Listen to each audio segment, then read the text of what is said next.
Yeah, someone got stabbed there. At postal worker. Yeah, he's dead. It happened around 2 o'clock. Probably wanted to use this thing.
I'm hearing that from a source. It's gotta be. I mean, you didn't say no.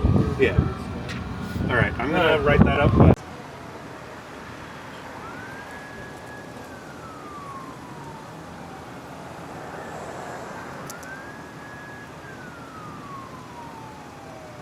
right, ma'am, can you introduce yourself? Yes. Peace and blessings. My name is Dr. Aisha Sekou, IESHASEKOU, and I'm the CEO and founder of Street Corner Resources. We do the anti-violence work here in Harlem. We're part of the crisis management system out of the mayor's office. So I guess, when I'm thinking, about this violence, this act today, I'm pretty disturbed because it seems like in a certain way the knife is becoming a new gun in a certain sense. The first violent act or shooting of the year happened on 137th Street and Lenox Avenue, and that was a slashing, not a shooting, and he was cut across his throat and was left to bleed out. And in this case, this young man, I'm not sure of all of the particulars, but it was a violent act. It was a stabbing. He was on his lunch break, like most anybody who works. And it was just a horrible thought to hear earlier in the day. This happened during broad daylight. It was still light outside. And it was some kind of disagreement in the store. But I guess the most the scariest thing to some, and I've heard a lot of people talking about this, is that the knife comes out so fast that he didn't expect that he would lose life today. His family didn't expect that he wouldn't come home today. We were at Harlem Hospital, where we have a contract. Whenever there's a brutal beating, shooting, or stabbing, we respond. And we had some time with the family. The mother is distraught, like any mother would be. You don't expect that you'll be the one to bury your children at any given time. And we're seeing across the city a number of violent acts happen. Just last night at a nightclub in Queens, I understand 10 people were shot. 10 people were shot. I understand, give me a little elbow. I understand that in the Bronx, I think it was in the Bronx, we saw a number of people shot as well. So shootings and stabbings, I don't care how you play with the numbers and make them look small, it looks like there's becoming an uptick in violence. And we're seeing that more and more. So what I suggest to the community for people to pay attention. When you see an argument beginning to happen, the best thing is to move yourself away. And don't be afraid if you have to call 911. We'd rather have the support than to have someone dead. You know, you get some people who say, I'm not snitching. That's where you tell, because you're protecting the lives of maybe many. So we also ask that people talk to their young people. And in this case, it wasn't 2 young people, it was 2 grown people. But we know that some of the violent acts that's been happening around the city has been happening at the hands of some young people. So we want people to pay attention. This is really, really sad. It was really brutal. And, you know, it's just, I'm feeling a certain kind of way because I had an opportunity to talk with the mother at the hospital. And it's just sad. It's really, really sad. So we're hoping that the community come together so that we can do more to reduce gun and gang violence and the number of stabbings and shootings that we see. And this is what we don't want to see. We don't want to see this crime scene tape on every other block. But that's what's beginning to happen. Little kids asking questions about why is there crime scene tape? Why did one person kill the other person? We have to take action in our community, pay attention, and provide the safest passage in our community for our elders and children. So I'm just praying that we don't see any more shootings or stabbings, but this is not a good way to start the new year. We've already had a large number of shootings and stabbings for the new year. So I'm Dr. Jaia Cruz, CEO and founder of Street Corner Resources, and our organization supports creating a better and more peaceful community and interrupting violence wherever we're concerned. Thank you very much. Mm-hmm.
2025 is not starting Yeah, it's to a good, crazy. not starting to a good start.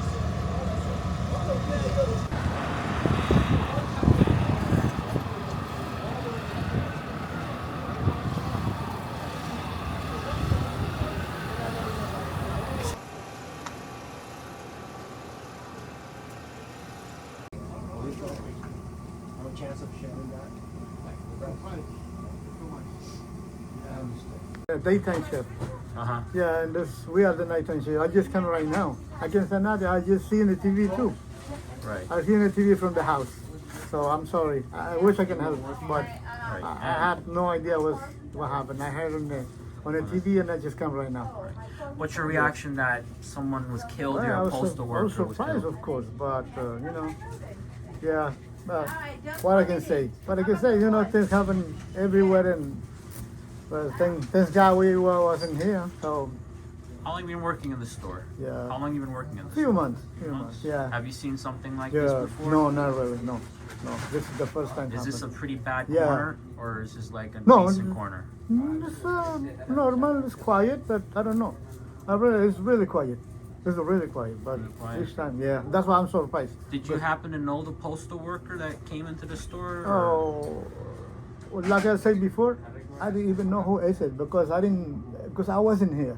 I might know because if he work in this area, I might know him, but I didn't see it, and I didn't know exactly who is it because a lot of like post office workers they come over here, but I'm not sure about. There's a which one. postal office not far from here. Yeah, it's like by yeah. Did So, you happen to know the suspect?